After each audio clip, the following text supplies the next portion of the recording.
जब मेरे बेटे के यहाँ बच्चा पैदा हुआ तो मेरी बहू ने अपना बच्चा मुझे नहीं दिखाया। मैं उससे गिड़गिड़ाकर मांगती रही, बोलती रही मुझे अपने पोते का मुंह देखना है, फिर भी उसने मुझे नहीं दिखाया। फिर वो रोते हुए बोली, मम्मी जी आपको ये बच्चा नहीं देखने दूंगी।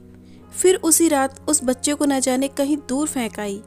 मेरे बेटे से भी यही सवाल पूछती तो वो भी कुछ न बताता। बहू ने मेरे बेटे से तलाक ले लिया। फिर मेरी बहू का कोई अता पता नहीं कहाँ चली गई।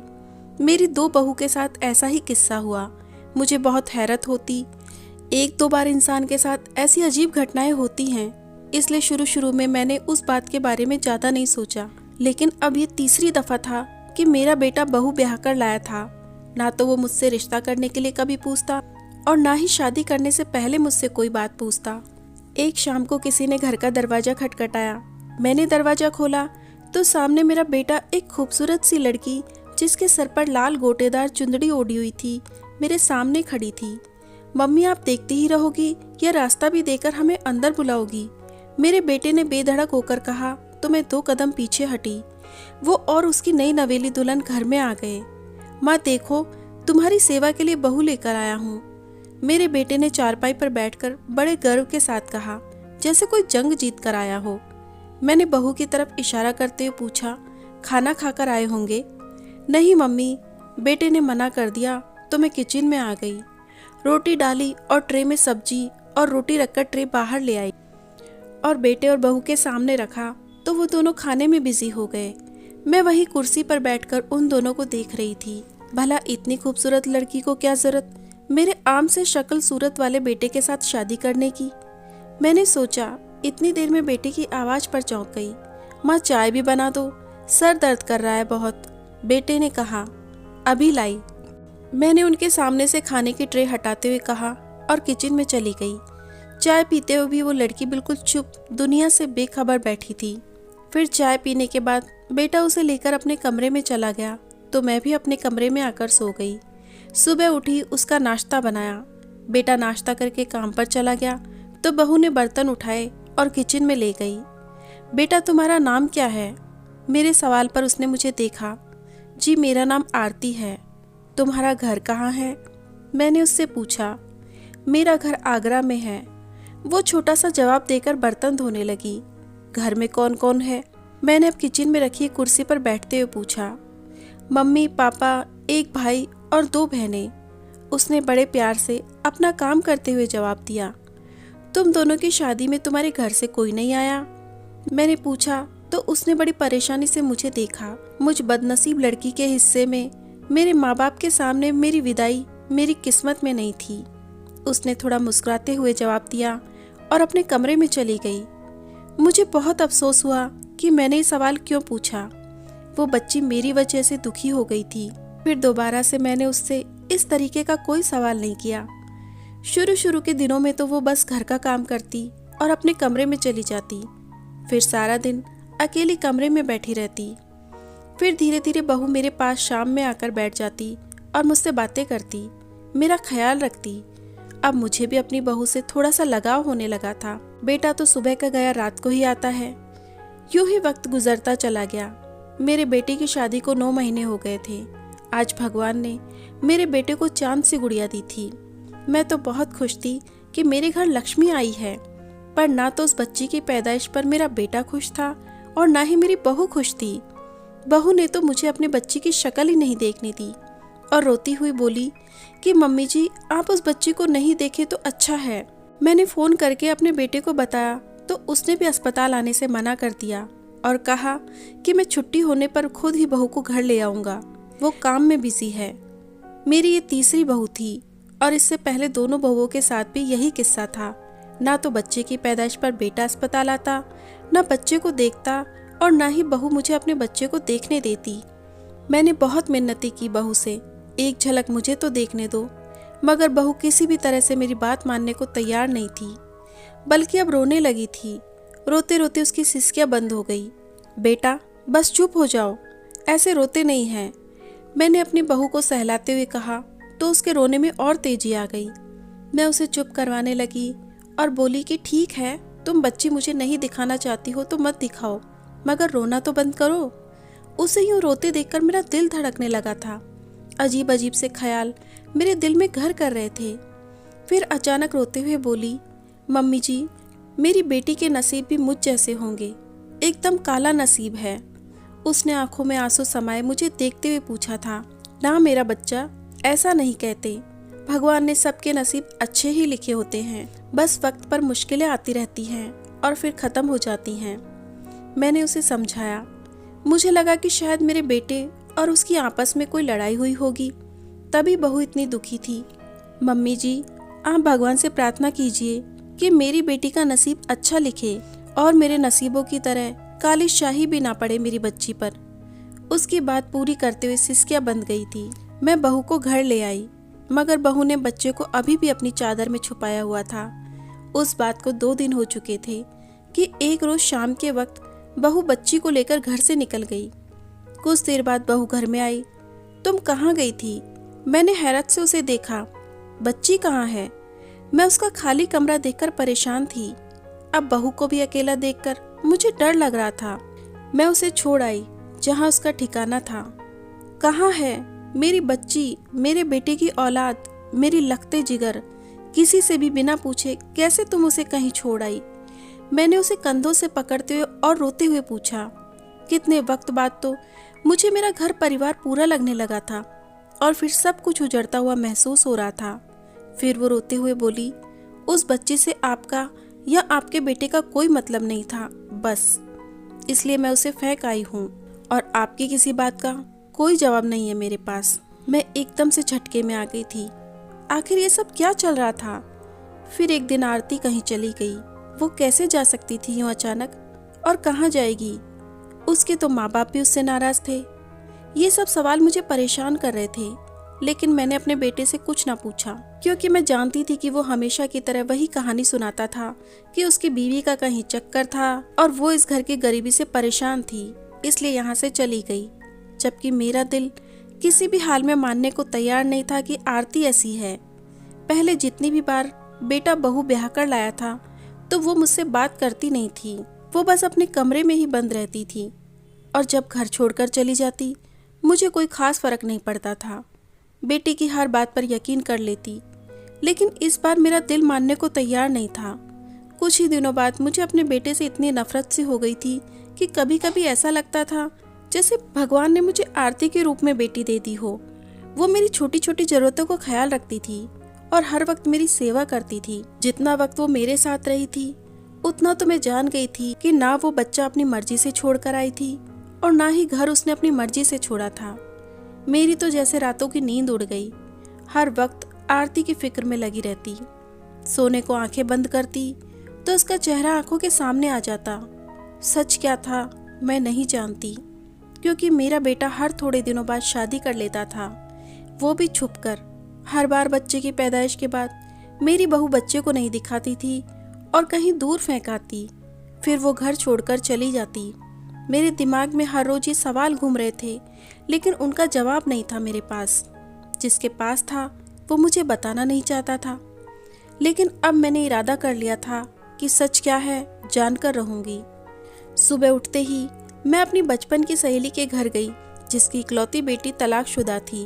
वो मैके में आकर बैठी थी और मेरी सहेली विधवा और बीमार थी। मैंने फैसला किया कि मैं अपनी सहेली की बेटी को अपनी बहू बनाऊंगी। मैंने सहेली से कहा तो उसने फौरन हाँ कर दी, क्योंकि वो दिल की मरीज थी और उसे हर वक्त अपनी तलाकशुदा बेटी का गम सताता रहता था। जब ये खबर बेटे को दी तो उसके खुशी के मारे पांव जमीन पर नहीं टिक रहे थे, क्योंकि मेरी सहेली ने बचपन में ही उनका रिश्ता तय कर दिया था। लेकिन जब शादी का वक्त आ पहुंचा तो मेरी सहेली की बेटी ने शादी करने से मना कर दिया और फिर मेरी सहेली ने अपनी बेटी की मर्जी से उसकी शादी करवा दी। और अब कई साल बीत चुके थे। उसके पति ने भी उसे छोड़ दिया था। उसके ऊपर एक तलाक का धब्बा लग गया था और वो घर आकर बैठी थी। लेकिन जो कुछ भी हुआ था, शायद मेरा बेटा मेरी सहेली की बेटी से प्यार करता था। मैंने उनकी शादी करवा दी और बच्चे की पैदाइश तक मुझे इंतज़ार करना था। मेरा बेटा मेरी सहेली की बेटी को अपनी हथेली का छल्ला बनाकर रखता था, हर वक्त उसके आगे पीछे घूमता था। वो भी मेरे बेटे के साथ बहुत खुश थी और हर वक्त मेरी एहसानमंद रहती कि मैंने उसे अपने बेटे की ज़िंदगी में शामिल किया। अभी उनकी शादी को कुछ ही महीना गुजरा था जब मेरा बेटा हाथ में बड़ा सा मिठाई का डब्बा लेकर घर में आया और मुझे बड़ी खुशी के अंदाज में बताया कि वो अब बाप बनने वाला है। बेटा मेरी बहू का बहुत ख्याल रखता, उसकी हर ख्वाहिश पूरी करता, उसे बिस्तर से नीचे तक पाँव नहीं रखने देता और इसी तरह से उसने मेरी बहू को पूरे 9 महीने आराम करवाया। और फिर आखिरकार वो दिन आ ही गया जब मेरे बेटे और बहू का दामन खुशियों से भर गया। मेरे बेटे के चांद सा बेटा हुआ। मेरा बेटा बाप बनने पर बहुत खुश था। मैंने पहली बार बेटे को इतना खुश देखा था, वरना उससे पहले तो वो अस्पताल आकर झांकता तक नहीं था और आज पूरे मोहल्ले में खुशी की मिठाई बांट रहा था। मैं बहुत हैरान थी कि पहले 3 पत्नियों के साथ उसने ऐसा क्यों किया था। मुझे तो लगता था कि बहू इस बार भी मुझे अपने बच्चे को नहीं देखने देगी, उसे कहीं फेंककर मेरे बेटे को छोड़कर तो नहीं चली जाएगी। इस बार तो ये मामला पहले से उल्टा हो गया। जब भी मुझे आरती की याद आती, मैं उसकी सलामती की प्रार्थना करती। आरती मेरे बेटे का बीता हुआ कल था, जो एक राज था।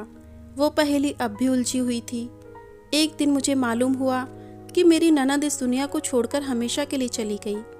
मैं उसकी अर्थी में गई तो दूसरे शहर जाकर पहुंची। सुबह तक वहीं रुकी हुई थी।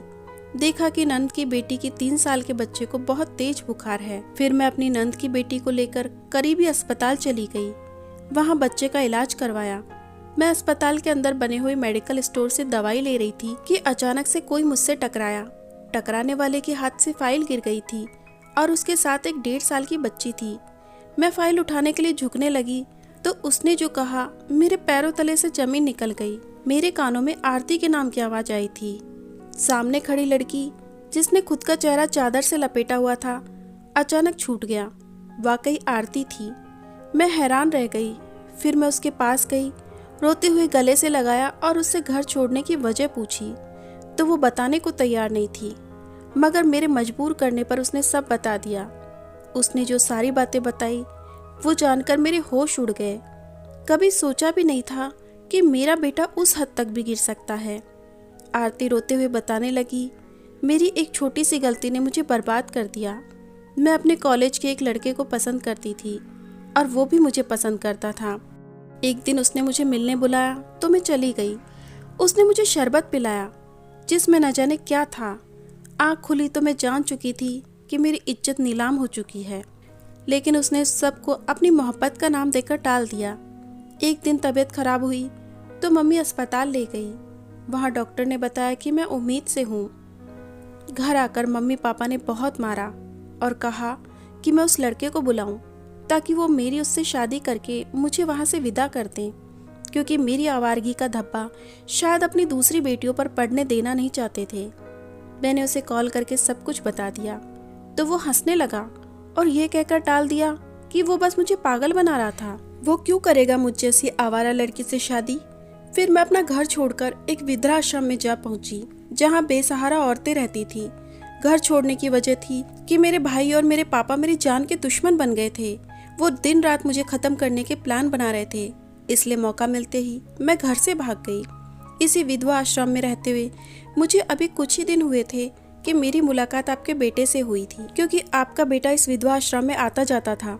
उसने कहा कि मेरे बारे में सब जानता है और फिर मुझसे शादी करना चाहता है और मेरी जिंदगी में खुशियां भरना चाहता है, मगर इस शर्त पर कि जो बच्चा मेरे पेट में है वो उस बच्चे को नहीं अपनाएगा और इस बच्चे की शक्ल उसे और उसकी माँ को भी नहीं दिखाओगी और उसे कहीं दूर फेंक कर आ जाओगी।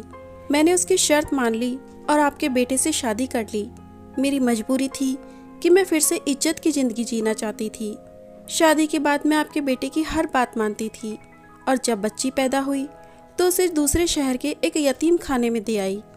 फिर एक दिन मेरी आंख खुली तो मैंने अपने पति को बात करते हुए सुना कि वो मुझे किसी आदमी के हाथ बेच देगा, जिसके बदले में उसे बहुत से पैसे मिलेंगे, और यही उसका काम था।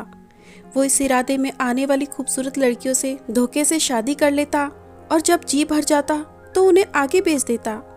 मुझे बहुत दुख हुआ था, मगर मैं चुपचाप सो रही थी। फिर सुबह होते ही उठकर मैं उस घर से भाग गई और अनाथ आश्रम में चली गई, जहाँ अपनी बच्ची छोड़ आई थी। बहुत कोशिशों के बाद मैंने अपनी बच्ची को उनसे वापस ली और इस शहर में आकर रहने लगी।